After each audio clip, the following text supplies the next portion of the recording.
Okay, folks, some people have got some wrong dimensions in their doors, and it's been, I think, the first time I've really caught on to people having a lot of wrong dimensions here.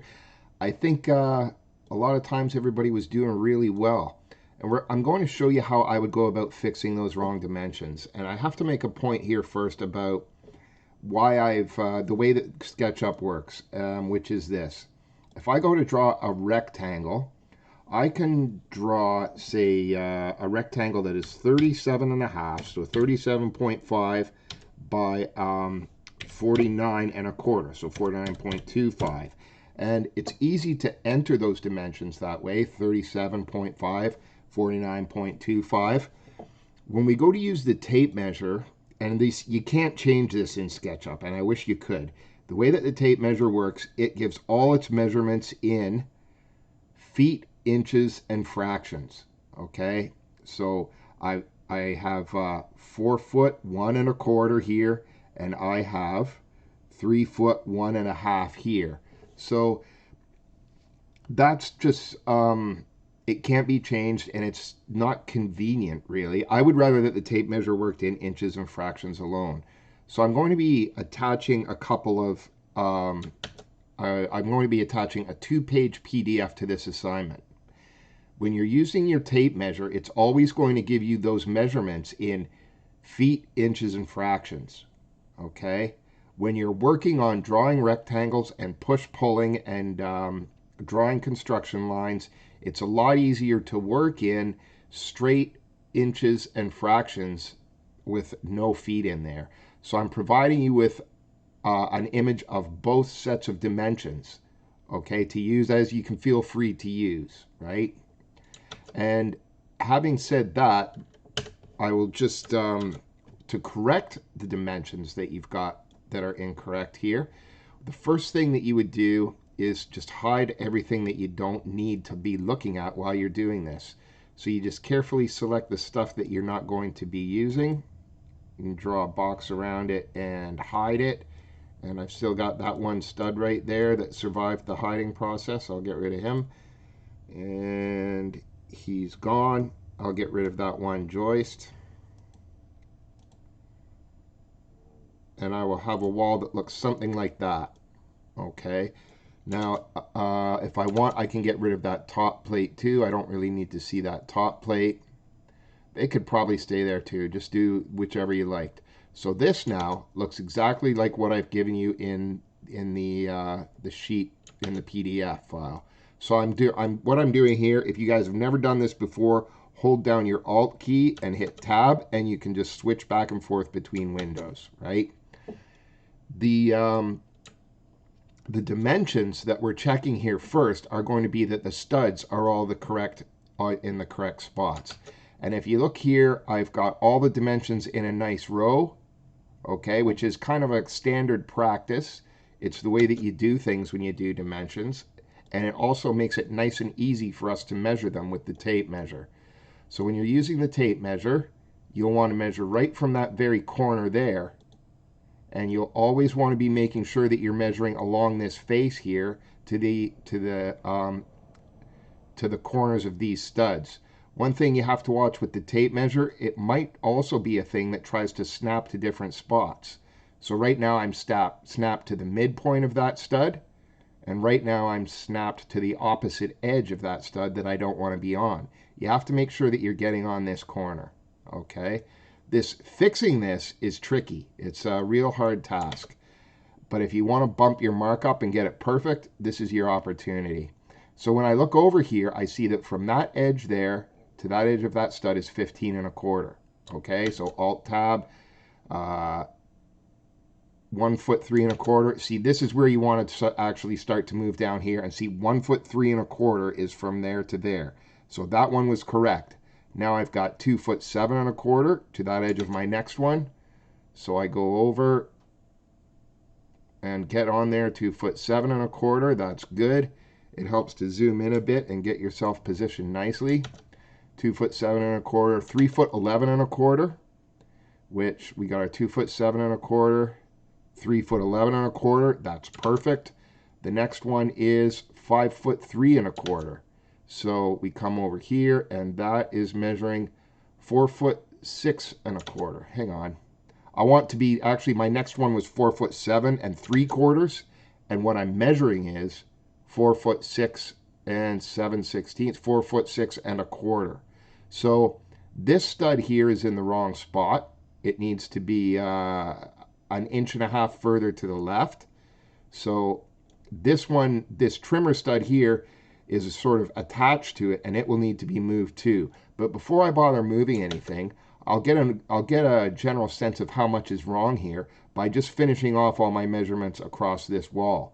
So my next two measurements would be 5 foot 3 1/4 and 6 foot 7 1/4. So here I've got 5 foot 3 1/4, so that's right. 6 foot 7 1/4, so that's right. So the only two studs that are out of place here are this stud right here and the trimmer stud, and I'll have to move them.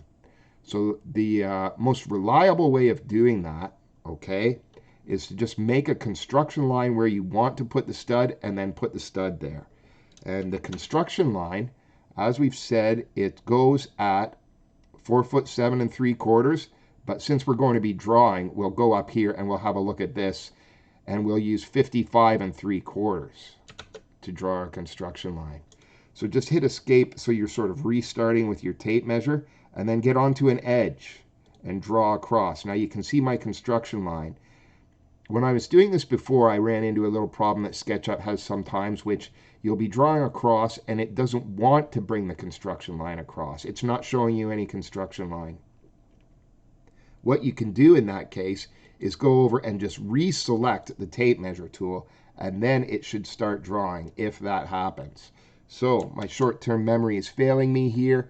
I'm looking for 55 3/4. 55 3/4. So that's 55.75, and enter. There we go. So it is on the edge of that stud, but it's on the wrong edge. It's the right-hand edge of this stud that wants to be on that line. So I'm going to have to select them, and if you drag and select both of those studs, you can just barely see now I've got the construction line selected too. So when I go to move those two studs, I will also move the construction line, and it's the construction line that I want to have there to refer to when I'm moving these studs. So I select them both carefully by holding Control and selecting them, and then I would get that. I want that right-hand edge of that stud aligned there. So I'd get that right-hand edge and move it there. And after that, guys, you will have the rest of the work would be fixing up these components so that they actually meet in the right places. So you would do edit this component, and you would pull it out, and you would have to get these sorted out so that they are in the correct spots. Okay.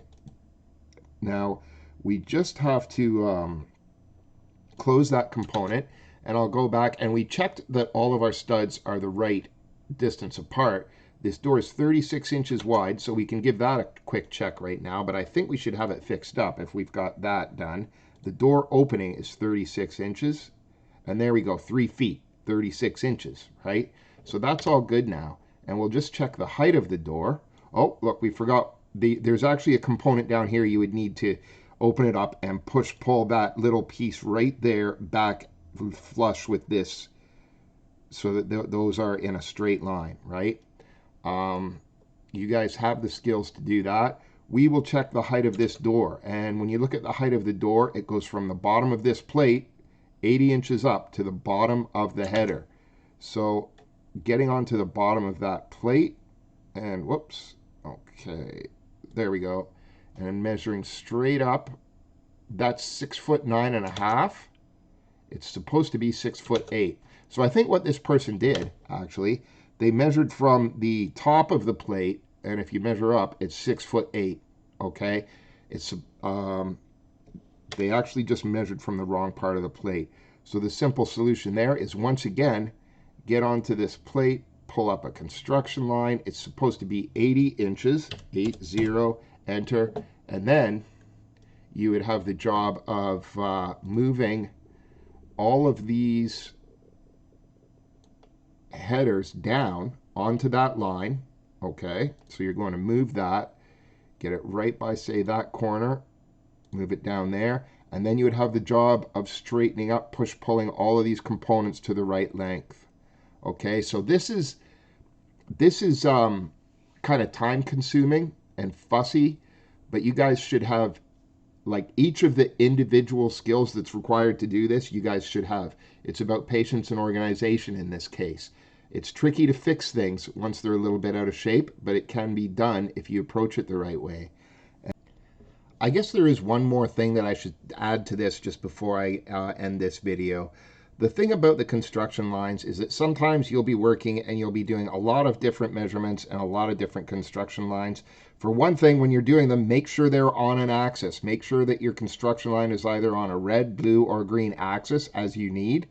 Okay? You can also end up with situations where you've been working and doing a lot of construction lines, and now I've got construction lines sort of all over the place. I've been checking all these dimensions and building things, and now it's get confusing. I've got construction lines all over, and they're just they're not helping me, and I don't need them. If you go over to the left-hand side to the magnifying glass and you open that up and you start to type delete, D-L-E-E-T-E, it will say delete guides, okay? And that will delete all the dashed guidelines in your model. So you can get rid of them all, and they're gone, and you can start fresh, because they're not really meant to be permanent. They're sort of just meant to help you out as you're working here. If you don't want to delete them all, you can select them and then just hit the delete key just like that. Select and delete, and they're gone. But that's good luck with this, guys. If you decide that you want to bump up your mark and you're having a lot of trouble sorting out why it's behaving the way it is, let me know and I'll try and sort it out with you, okay? And I hope you're having a fantastic day.